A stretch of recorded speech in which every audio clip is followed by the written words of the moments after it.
दोस्तों, ये तुम सभी जानते हैं कि ओवर थिंकिंग करना अच्छा नहीं होता है।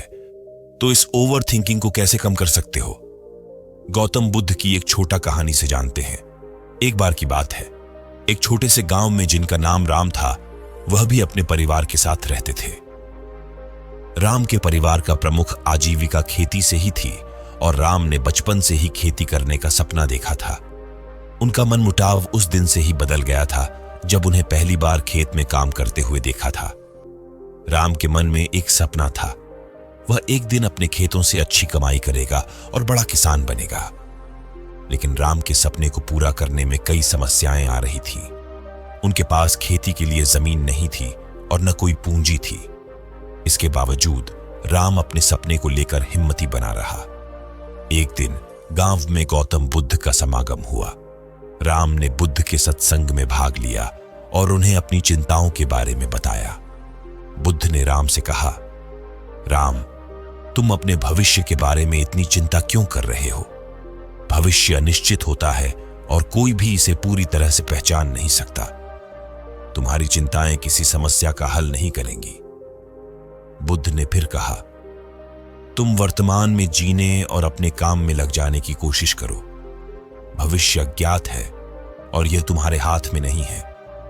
अगर तुम अपने काम में लगे रहोगे तो भगवान की कृपा से तुम्हारे सपने जरूर पूरे होंगे। राम ने बुद्ध के वचनों को मन में धारण किया और चिंताओं को दूर किया।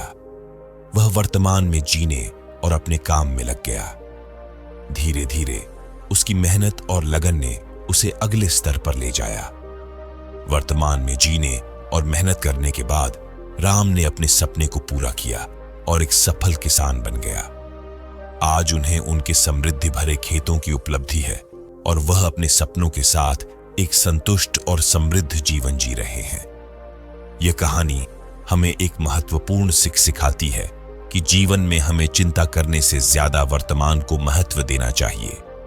चिंता के संग्रह और परिभाषा की तुलना में जीवन की वास्तविकता हमें वर्तमान के साथ जिया जाना चाहिए।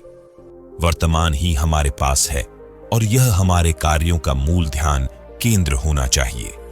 चिंता एक अनिवार्य भाग है, लेकिन हमें उसे हमारे जीवन के प्रमुख आधार नहीं बनने देना चाहिए।